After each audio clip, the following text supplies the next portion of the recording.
Hello students, अनु की पाठशाला में आपका स्वागत है। तो जैसा कि बेटा बच्चों आपको पता है कि हम जो है 10th बोर्ड मैथमेटिक्स सब्जेक्ट की बहुपद की दो पर दो प्रश्नावली कर रहे थे। तो जिसमें हमने इसके संबंधित एग्जांपल्स और उसके जो मेन टॉपिक थे वो हमने समझ लिए हैं। अब हम देखेंगे इसके जो क्वेश्चंस है जो आपके, जैसे अब आपकी बुक में कुछ क्वेश्चंस है। प्रश्नावली 2.2 का पहला क्वेश्चन है कि आपके सामने जो भी निम्न द्विघात बहुपद जो दिए हुए हैं ना, उन बहुपदों के शून्य आपको ज्ञात करने हैं और शून्यकों और गुणांकों के बीच में संबंधों की सत्यता की आपको जांच करनी है। यानी कि पहले हमें क्या करना है, बहुपद के शून्य निकालने हैं और उसके बाद जो भी हमारा बहुपद होगा उसके हम क्या निकालेंगे, शून्यकों और जो उसके गुणांक है उनके बीच में जो संबंध है उनकी सत्यता की जांच करेंगे। तो देखिए, जैसे सबसे पहला जो आपका क्वेश्चन है आपके सामने है एक्स के स्क्वायर माइनस का 2x माइनस का 8। अब देखिए पहला काम क्या है हमारा कि हमें इसके शून्य निकालने हैं। तो शून्य निकालने का तरीका क्या होता है कि हम गुणनखंड विधि अपनाएंगे, जैसे हमने 8th क्लास में भी ऐसे क्वेश्चंस किए। तो देखिए बच्चों, अब हम क्या करेंगे इसमें कि एक्स के स्क्वायर माइनस का 2x और माइनस का 8 है, तो हमें क्या करना है, इसके शून्य निकालने हैं। अच्छा, गुणनखंड विधि से जब शून्य निकालते हैं तो हमारा मेन काम क्या होता है कि जो भी हमें ये बीच वाला जो रकम होती है कि जो एक्स का जो गुणांक होता है, हमें क्या करना है, इसके कुछ ऐसे टुकड़े करने होते हैं कि अगर हम इसके कुछ ऐसे टुकड़े करें कि गुणा करने पे तो क्या आ जाए, 8x के स्क्वायर आ जाए। ठीक है, वो भी कैसा, माइनस का, और जब हम जोड़ घटाव करें तो हमें माइनस का 2x मिल जाए। तो देखिए हम क्या करेंगे, क्या मैं इस माइनस के 2x को ये लिख सकती हूँ क्या, माइनस का 4x प्लस का 2x, क्यों, क्योंकि माइनस प्लस माइनस ही होता है। यानी कि जब आप माइनस के 4x में से प्लस के 2x घटाओगे तो उत्तर तो माइनस का 2x ही आएगा ना। यानी कि माइनस के 2x को मैं टुकड़े करके ये लिख सकती हूँ। ठीक है, तो जब आप गुणा करते हो तो देखो 4 दूनी 8, एक्स को एक्स से मल्टीप्लाई किया तो एक्स की स्क्वायर हो जाएगी और प्लस माइनस माइनस भी होता है। तो ये चीज बन रही है कि नहीं बन रही, इसका मतलब हम इसके टुकड़े कर सकते हैं। तो हमने क्या करेंगे, इसमें एक्स के स्क्वायर माइनस का 4x है, उसकी जगह पे मैंने क्या लिख दिया, माइनस का 4x प्लस का 2x माइनस का 8।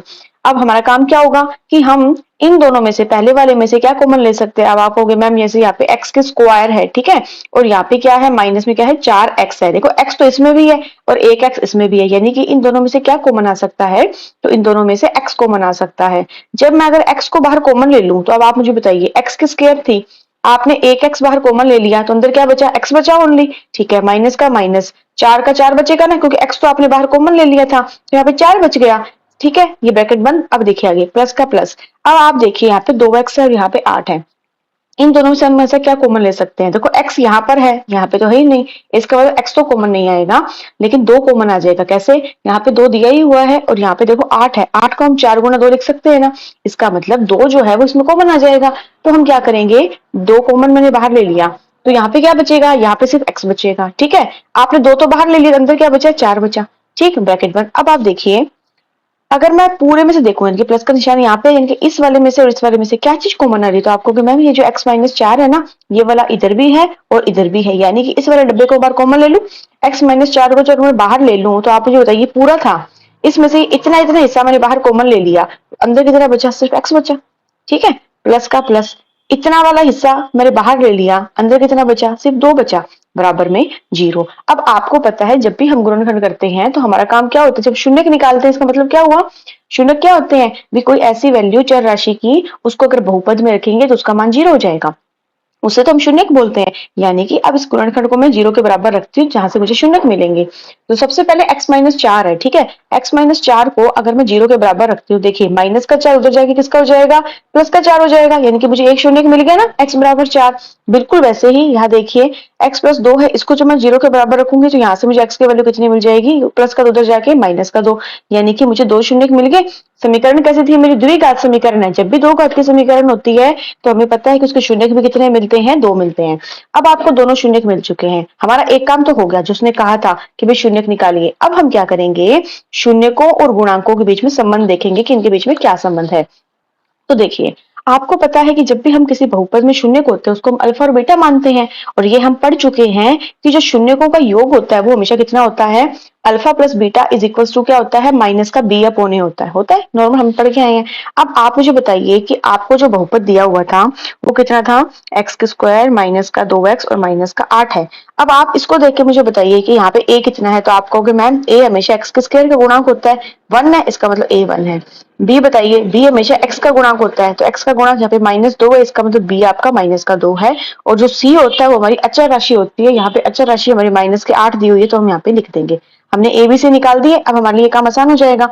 अब देखिए शून्यकों का योग क्या होता है, तो आप कहोगे alpha plus beta is equals to minus, तो सूत्र का है ना, ठीक है। बी की वैल्यू कितनी है, तो बी की वैल्यू है आपके पास माइनस का 2 बटे में ए की वैल्यू कितनी है आपके पास 1 है। अब आप देखिए माइनस माइनस क्या होता है, प्लस होता है, इसका मतलब वैल्यू कितनी आ गई 2 आ गई बटा में 1, ये वैल्यू किसकी आ गई अल्फा प्लस बीटा की आ गई। अब आप मुझे बताओ किसी संख्या में 1 का भाग दोगे तो वापस वही आएगा, यानी कि आपके पास शून्यकों का जो योग है वो कितना आ गया 2 आ गया, ठीक है। अब हम क्या निकालेंगे, हमें पड़ा हुआ है कि भाई जो शून्यकों का गुणा होता है, शून्यकों का गुणा, शून्यकों का गुणा क्या होता है, अल्फा इंटू बीटा बराबर क्या होता है सी अपॉन ए होता है, ये हमने पढ़ा हुआ है। अब आप देखिए सी अपॉन ए, सी की वैल्यू माइनस का 8 है, रख दी माइनस की 8, ए की वैल्यू 1 है, आपने 1 रख दी। अब 1 का भाग दोगे तो वापस माइनस का 8 ही आएगा, यानी कि शून्यकों का गुणा आपके पास कितना आ गया माइनस का 8 आ गया। अब देखिए ये जो हमने निकाला, ये हमारे पास संबंध जो थे उनसे हमने इस वैल्यू को निकाला है। अब हमें ये पता लगाना है कि ये संबंध सत्य है क्या। तो आप ये देखिए कि आपने वेस्ट फॉर्मूले से, यानी कि जो आपने बहुपद के शून्य निकाले थे विद कंसेप्ट, वो कितना निकाले थे x बराबर 4 और x बराबर माइनस का 2। तो अगर हम इसकी सत्यता की जांच करें, सत्यता की जांच करें अगर हम, तो आप बताइए जो हमने शून्य निकाले थे वो कितने हैं, x बराबर 4 है और x बराबर माइनस का 2 है।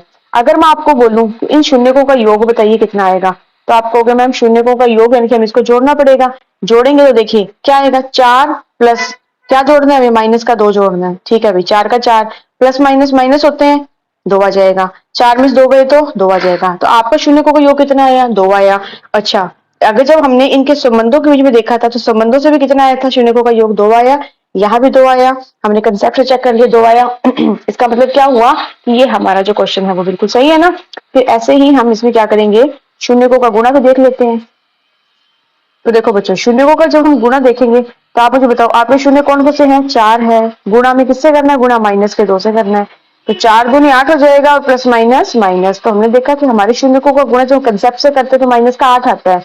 अब आप ये देखिए वो तो माइनस का 8 आया, और तो देखिए इस हिसाब से इसके मतलब क्या हुआ कि शून्यकों का जो गुणा है, यानी कि जिसमें भी हम देख रहे हैं कि इसमें भी कितनी वैल्यू आ रही है, माइनस का 8 आ रहा है, और जब हम कंसेप्ट से करते तो भी माइनस का 8 आ रहा है। इसका मतलब क्या हुआ कि जो इस क्वेश्चन में कहा हुआ था ना कि द्विघात बहुपदों के शून्य ज्ञात कीजिए और शून्यकों और गुणांकों के बीच में संबंधों की सत्यता की जाँच कीजिए, तो इसमें संबंधों की सत्यता की जाँच हो रही है, क्योंकि जब हम संबंधों से निकालते हैं वैल्यू इसके अंदर तो भी वैसे ही आ रही है, और जब हम इसके शून्य जो निकाले थे वहाँ से जब इनका योग और गुणा करके देखते हैं तो भी वैल्यू कैसे आ रही है, सेम आ रही है।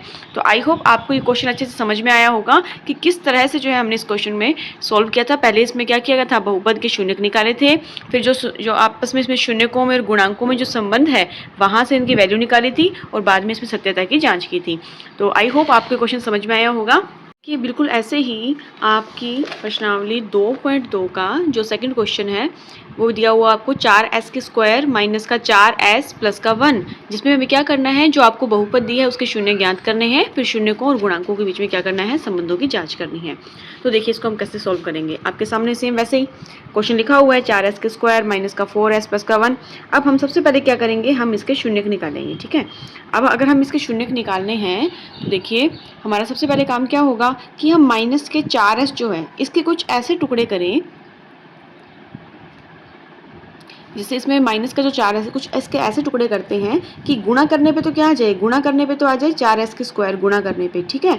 और जब इसको प्लस माइनस करें ना तो कितना आ जाए, माइनस का 4s आ जाए, कब प्लस या माइनस करने पर। अब आप सोचिए, आपको नॉर्मल से पता है कि 4 कब आएगा, तो 2 दूनी 4 होता है, यानी कि अगर मैं इसको माइनस का 2s और माइनस का 2s लिख सकती हूँ क्या इस माइनस के 4s को, कैसे, क्योंकि माइनस माइनस क्या होते हैं, प्लस होते हैं। इसका मतलब जब मैं इसको जोड़ूंगी तो कितना आया, माइनस का 4s आएगा। और अगर मैं माइनस के 2s को माइनस के 2s के साथ गुणा करूंगी तो देखिए 2 दूनी 4 आ जाएगा, माइनस माइनस का प्लस हो जाएगा और s की स्क्वायर हो जाएगी। तो ये दोनों टर्म्स हमारी फुलफिल हो रही है ना। इसका मतलब क्या हुआ, इसके टुकड़े क्या करेंगे हम, अब आप देखिए इसे हम गुणनखंड करते हैं, गुणनखंड जो हमने 8th क्लास से सीखते हुए आ रहे हैं। तो देखिए 4s के स्क्वायर माइनस का 2s माइनस का 2s प्लस का 1 लिख सकते हैं हम इसको। अब आप देखिए इसमें हम सबसे पहले इनमें देखो क्या कॉमन आ रहा है, तो आप कहोगे मैम देखिए 4s की स्क्वायर है और यहाँ पे 2s है, यानी कि एक तो s कॉमन आ रहा है, ठीक है ना। s कॉमन आ रहा है क्योंकि यहाँ पे तो s है और यहाँ पे s की स्क्वायर है, तो हम एक s को कॉमन ले सकते हैं, ठीक है। यहाँ पे 4 है, यहाँ पे 2 है, यानी कि 2 कॉमन आ रहा है। कैसे, 2 दूनी 4 होता है, तो 1 2 कॉमन ले लिया हमने बाहर, तो 1 2 अंदर बचा। s की स्क्वायर था, आपने एक s बाहर ले लिया, एक s अंदर बच गया, माइनस का माइनस, 2s पूरा का पूरा बाहर कॉमन लिया, तो यहाँ पे क्या बचा, 1 बचा, ठीक है।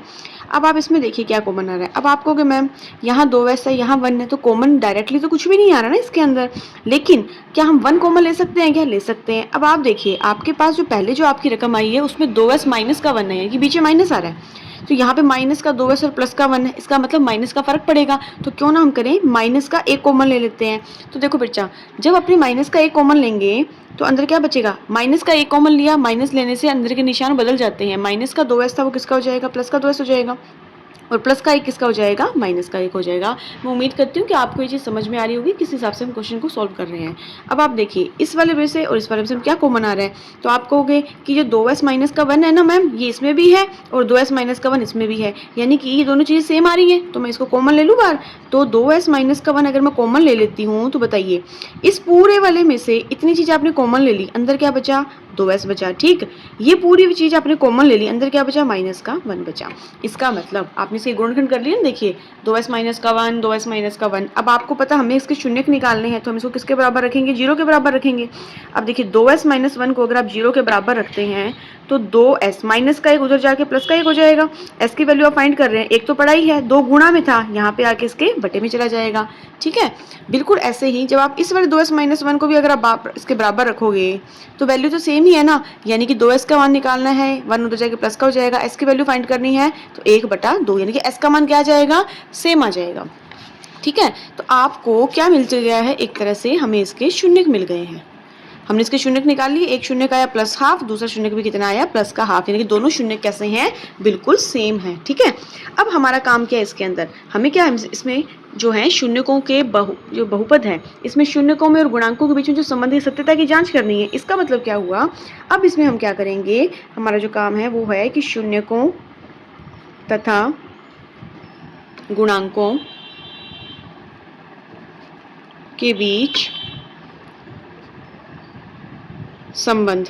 अब आप मुझे बताइए हमने कितनी बार पढ़ लिया कि शून्यकों और गुणांकों में क्या संबंध होता है। पहली बात क्या थी कि शून्यकों का जो जोड़ होता है जिसको हम अल्फा प्लस बीटा कहते हैं वो क्या होता है, हमेशा माइनस का b अपॉन a होता है।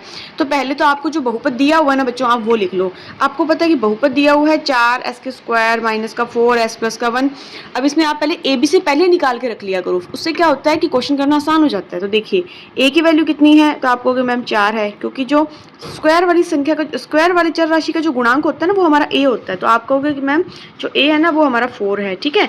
इसके बाद देखिए कि फिर b कौन है, तो b जो है हमारा s का गुणांक है, तो माइनस का 4 है। c जो होती है हमारी अचर राशि होती है जो 1 है, तो हमने 1 लिख लिया। अब हमारा काम तो सिर्फ इसके अंदर क्या करें, वैल्यू पुट करनी है। तो देखिए अल्फा प्लस बीटा किसके बराबर आ गया, is equals to minus, b का मान कितना है, माइनस का 4। लो जी माइनस का 4 ब्रैकेट लिख लिया। a का मान कितना है, तो आप कहोगे मैम a का मान तो 4 है, 4 लिख दिया। अब आप देखिए माइनस माइनस क्या होते हैं, प्लस होते हैं, तो ये तो प्लस हो गया, तो बचा 4/4, 4 से 4 कैंसिल हो गया, कितना आया, 1 आया। यानी कि शून्यकों का जो जोड़ है वो कितना आ गया आपके पास, 1 आ गया। ये क्या है आपका, ये हमारे पास शून्यकों का योग है, इसको हम शून्यकों का जोड़ कहते हैं। अब दूसरा जो हमारा रिलेशन था वो क्या था कि जब हम शून्यकों और गुणांकों के बीच में शून्यकों का गुणा करते हैं, शून्यकों का गुणा यानी कि alpha into beta is equals to क्या होता है, c अपॉन a होता है। तो आप बताइए c कितना है, तो आप कहोगे मैम 1 है। a कितना है, a हमारा 4 है, यानी कि अल्फा इंटू बीटा शून्यकों का गुणा आ गया आपके सामने 1/4। ये आया है आपके सामने शून्यकों का गुणा आ गया आपके सामने, ठीक है। अब आप मुझे बताइए हमें अब क्या करना है, हमने संबंध देख लिए, अब हमें क्या करना है, संबंधों की सत्यता की जांच करनी है। सत्यता की जांच करनी है कि जो हमने इसको किया है वो सही है या गलत है। तो देखिए सत्यता की जांच के लिए हम क्या करेंगे कि हमने खुद से जो ये निकाले हैं, जो हमने खुद से शून्य निकाले हैं वो कितने निकाले हैं, s इज इक्वल्स टू +1 1/2 और ये भी s बराबर प्लस का 1/2। तो अब आप देखिए हमने जो शून्य निकाले, ठीक, वो वैल्यू क्या है, तो हम कहेंगे कि हमने जो शून्य निकाले वो हैं प्लस का 1/2 प्लस का 1/2। तो आप देखिए अगर हम पहला पॉइंट करें शून्यकों को जोड़ें यानी कि शून्यकों का योग करें। तो आप मुझे बताइए, अगर आप शून्यकों का योग करेंगे तो बताइए प्लस का हाफ और प्लस का हाफ कितना होता है? तो आपको मैम आधा प्लस आधा 1 होता है। ठीक। अच्छा, आपने जब वो विद कंसेप्ट से आपने जो शून्यक निकाले थे उससे आपने योग किया तो 1 आया, और यहाँ आप देखिए जब आप शून्यकों का योग जो है इनके भी संबंध से ज्ञात करते हैं तो भी कितना आ रहा है? 1 आ रहा है ना। बताइए सेम आ रहा है कि नहीं आ रहा है? बिल्कुल सेम आ रहा है, इसका मतलब संबंध सही है हमारे।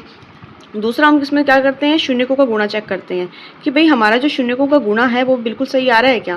देखिए शून्यकों का गुणा करेंगे तो भाई दोनों शून्यक हाफ इंटू हाफ है, हाफ को हाफ से मल्टीप्लाई कीजिए। अब बताइए 1 को 1 से क्या 1, क्योंकि अंश का गुणा हमेशा अंश अंश के साथ होता है और हर का गुणा हमेशा हर के साथ होता है। 2 दूनी 4, 1/4 आया जी। आपने देखें यहाँ पे जब शून्यकों और गुणांकों के बीच में जब संबंध थे तब आपने वैल्यू निकाली तो बताओ कितना आया? 1/4 आया।